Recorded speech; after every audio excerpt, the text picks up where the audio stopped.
Hi, this is Matt Blanchett from Blanchett Homes, and when I'm not selling houses, I like to walk through the streets of historic hometowns to appreciate the places that have stood the test of time.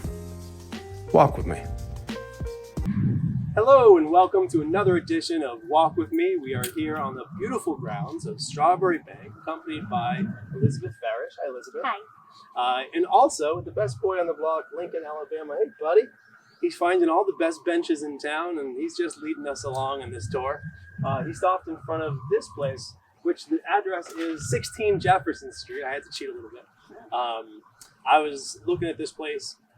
Obviously, it's just been renovated or restored. It's got a beautiful yellow paint job. It's got an A-frame Georgian style roof with wood shakes and a nice, beautiful center chimney. You'll see second floor has 6/6 hung windows, but the first floor, they started to make it a little bit taller. You have 9/6 hung windows, which would allow a little more light in, and is really the only indication that this is starting to become more of a Victorian style later period, which is why I say it duped me. It otherwise looks like your very straightforward fieldstone foundation, 18th century single family home. That's what I can tell. But Miss Farish, tell us a little bit about who lives here and anything else I missed. So, this is the Ryder Wood House, Okay. and it was actually built between 1790 and 1800. Yeah. And I think because it's so very simple, we're moving, it's the transitional period between Georgian architecture to federal architecture. So, yes, very, very simple. The pediment does have dental molding on it. It's got this nice paneled front door, much like the Wheelwright House. It was purchased in 1808 by the Ryder family, and they put this addition on and added a little store where they sold things like molasses and rum. And then Mary Ryder becomes widowed, and she brings over, I think, between 9 and 12 of her nieces and nephews from England.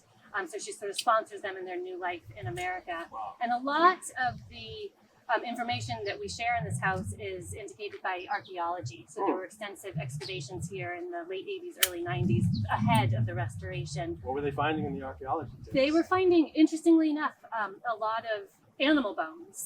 So we thought this was poor Mrs. Ryder. She didn't have any money. She spent it all on her nieces and nephews. But we know what they were eating. So we know sort of what cuts of meat they were eating. Did all right. So they were actually doing all right. Okay, Yeah. nice. And then more obvious things like the ceramics they have. Yeah. We have a very nice ceramic collection in here that is based on the archaeological findings. Ceramic collection inside. Maybe we'll get a peek if you're well behaved out there. And I would assume there's a cooking fireplace inside as well. There's a cook stove. Okay. So we've moved on from like Wheelwright, which is just a little bit before this. No more open hearth. We now have a cook stove. Right. So technology has moved on just that much in the couple of years between. If you want to know a house, you can look at the masonry and how they cooked, and that tells you what time period. It really, really does. It's a really good clue.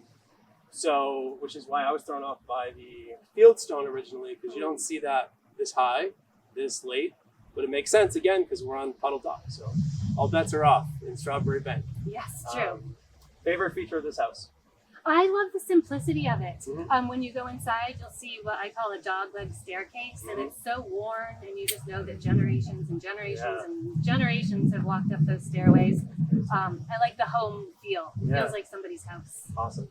Well, we're being spoiled today, and she's letting us inside, so thank you for that. You're very treat. welcome. And Happy to share. Lincoln's been loving it. Thank you guys for walking with us, and we'll see you next time.